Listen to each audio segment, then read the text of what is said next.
Sports. One of the greatest inventions humans ever created. It's one of the only things on the planet that can bring people together from every corner of the globe, regardless of race, color, creed, nationality, affiliation, political party, and anything else you can think of because of one common interest: the love of the game. Sports show the best and the worst of humanity. Pain and agony and heartbreak and love and joy and happiness all reside within the confines of the field or the court, in the water or on the ice. There's nothing like it. But like with most great things, our invention has been perverted.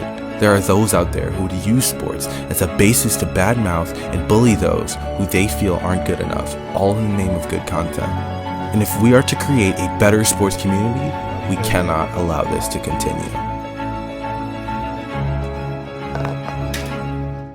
But hey, that's just the way I see it. What up, y'all? My name's Elijah. Welcome to The Way I See It. And I realize that today's video might not gain me a ton of friends, but I do feel that it is imperative if we are to create a better sports community. But just before that, I have a Bible verse that you need to hear.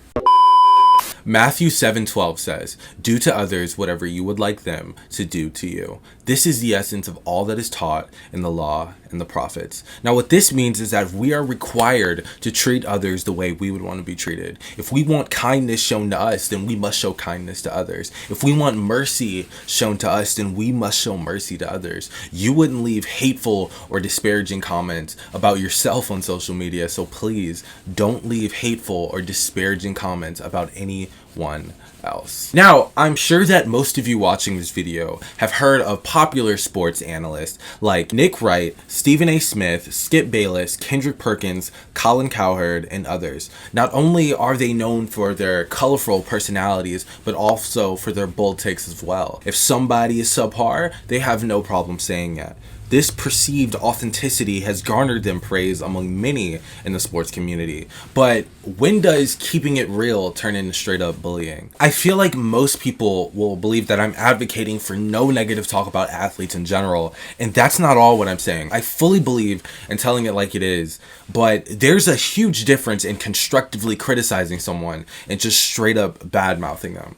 Let's take the Russell Westbrook situation, for example. Coming off a disappointing 2021 campaign that ended with a rather unceremonious first-round exit versus the Suns, the Los Angeles Lakers decided that it was time to make some roster moves. As presently constructed, they realized that they didn't have enough firepower to compete with teams such as the Brooklyn Nets, the Phoenix Suns, the Milwaukee Bucks, and others. They shipped off players such as Kentavious Caldwell-Pope, Kyle Kuzma, and Montrezl Harrell, and picked up players such as Dwight Howard, Carmelo Anthony, and Malik Monk. But no player was a bigger pickup for the Lakers than former Thunder, Rockets, and Wizards guard Russell Westbrook. It was a polarizing trade, one that instantly made waves across the league. This upcoming season would be interesting, to say the least. Fast forward to the time of me posting this video, and interesting is one way that I'm sure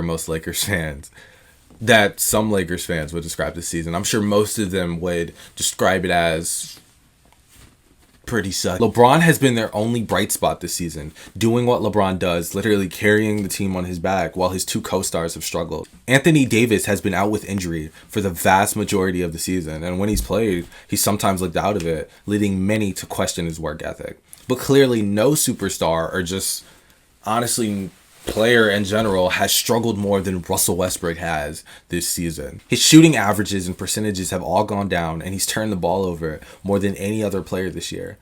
Now, as you can imagine, this has led to a ton of criticism and backlash from both NBA fans and the media. All of it warranted, but I think most of it done the wrong way, and here's what I mean. I'm gonna read off a comment that I saw, a real comment that I saw on Bleacher Report about Russell Westbrook, and then after I'm done reading that comment off, I'm gonna say the same exact thing he said. I'm gonna give the same exact sentiment, just edit it a little. Just watch this. If Westbrook owned his mistakes and that he played bad this season instead of being an egotistical fool saying BS like I earned my right to play in the fourth, then he wouldn't receive so much hate. His body language, effort, and attitude are atrocious. Get him out of here. What a disgrace.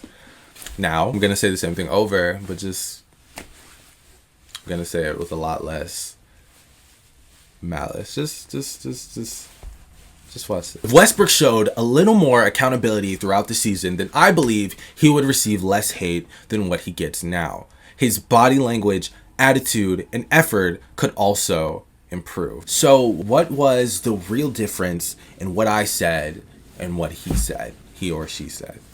Well, quite honestly, it was the lack of emotion, or more accurately, the lack of vitriol. See, the thing is, there was nothing actually wrong with their opinion. They're literally just saying that Russ isn't showing enough accountability, and because of that, he's getting dumped on. And they're not completely wrong either. The fact of the matter is, if Russ was a little bit more apologetic, people would probably not be as quick to dump on him. You know what I'm saying? So I was with them with the main gist of their comment. I understood what they were saying, but where I hopped off is where they called them where they called Russell Westbrook Westbrick, and then used terminology like egotistical fool and disgrace. None of that is ever okay. It's okay to express your opinion and how you feel, but you cannot call someone out of their name, because that is when it stops becoming about basketball. That is when you're attacking them as who they are as people, right? That's when it stops becoming basketball. Now you're attacking Russell Westbrook's character. Now you're attacking his intelligence. Calling him a fool is attacking his intelligence. Calling him egotistical is attacking his character and who he is as a person. And calling him a disgrace is just being mean. It's just being a bully. That isn't criticism. That's just bullying, honestly. That's just name calling. Now, if somebody has a bad game, it's as people who cover and follow different sports, yeah, it's completely okay to call them out for it. Well, earlier this season, Lamar Jackson, he had a bad game against the Browns. He threw 5 interceptions. I watched the entire game. I was disgusted. He made one good play, and the rest of it made me sad. Let's just put it that way.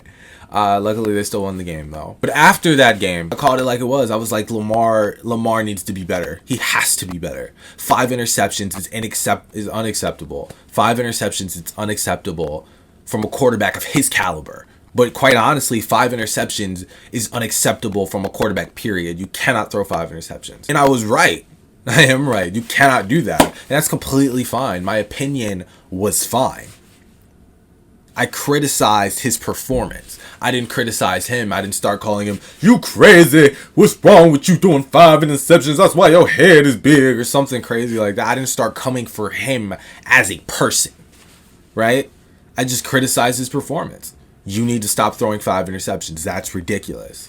That's absolutely ridiculous. The fact of the matter is, calling Russell Westbrook is disrespectful and it's rude. And I've heard and I've seen a ton of comments that say, "Oh no, it's just about basketball. If he stops missing shots, then we'll call him Russell Westbrook and not Russell Westbrook." But no, dude.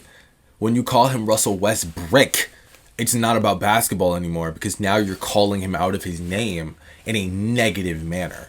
No one says Russell Westbrick as a compliment. So no, that is no longer about basketball. You're talking about his name.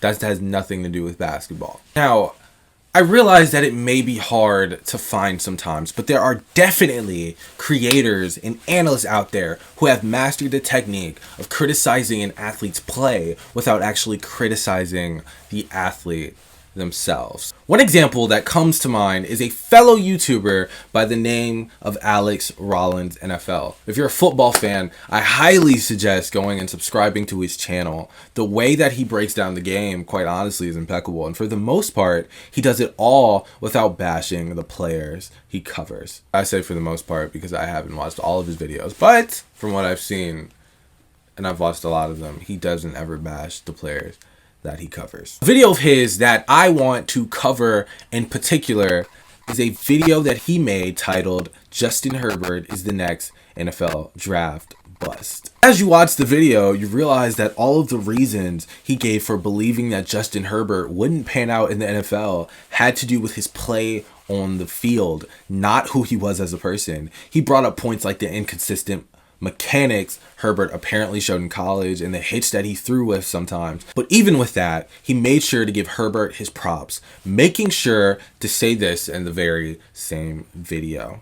This video might come off like Herbert has personally wronged my family, but just so you know, that is not the case. He has tons of talent, and there are many reasons why he's involved in this year's top 15 discussion. For every 4 or 5 misfires, he will make one absolutely bonkers play. Those incredible throws are absolutely tantalizing for talent evaluators, and there are plenty of scouts and coaches who believe if he can do it once, I can teach him to do it every time. Now, as we all know, his prediction about Justin Herbert has been incredibly inaccurate. Not only did Justin Herbert light it up his rookie year, but he's been so good so far throughout his NFL career that he's had certain analysts saying things like this. Has been as high as anyone in football last 2 years. And he's only been in the league 2 years. I don't think anybody is taking Justin Herbert over those guys that we just named. I'll take Herbert over Rodgers today. I got to go.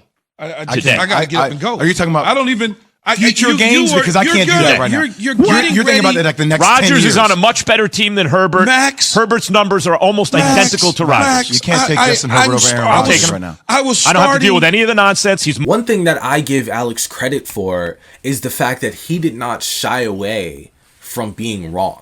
Once he saw how great Justin Herbert was doing, he didn't shy away from it. He didn't suddenly delete the video that he made or be like, go on radio silence on Twitter or anything. No, he owned up to it. After Justin Herbert's rookie season, which saw him win the Offensive Rookie of the Year award while setting rookie records for touchdown passes, completions, and the most 300-yard passing games, Alex came out with a video titled, How Justin Herbert Proved Everyone, Me, Absolutely Wrong. It was just as detailed and well done as his first video, and he really explained how Justin used everything that the critics labeled a weakness into strength. It was a very well-made video, and it showed the character that Alex had. Admitting when you're wrong is a strength that not many people have, especially in this day and age online. Now, the last example that I gave you was of a YouTuber, but if you are a fan of network television and you really want to watch a show with a lot less dramatics, then I highly recommend you watch the show Speak for Yourself with Marcellus Wiley and Emmanuel Acho. Unlike other shows that you see, this show features some really engaging dialogue between the two co-hosts. They listen to each other, and even if they disagree, you never hear them downing each other. Now, you might hear Wiley make a witty remark, and then Acho will counter, and they go back and forth. But you never feel malice from either one of them, regardless of the topic. Their chemistry is undeniable, quite honestly, and as you watch the show, you can't help but put a smile on your face just because of the way they bounce off of each other. It's so fun to watch, if I'm being honest. The moral of the story is we have to rehumanize athletes in sports. This isn't Madden or 2K or FIFA or any other sports game where you can just say or do anything you want with these athletes. Trades affect them. Being cut affects them. Coaching changes affect them. They're humans. We've forgotten that these players have lives outside of their professions. They have families. They have children. They have other interests. They have other hobbies. And they have other passions. But as long as we treat them like commodities instead of people, we'll never rehumanize them. As long as we use terms like assets and pieces, we'll never see them for the people they are outside of the jersey. And things like fantasy football and the recent push for betting only further drive the lack of humanity that we see in the sports world. If you enjoyed this video, I'd really appreciate it if you left a like. And whether you agree or disagree, comment down below and tell me the way you see it. And with all that being said, my name's Elijah. This has been The Way I See It. Have a nice day, y'all.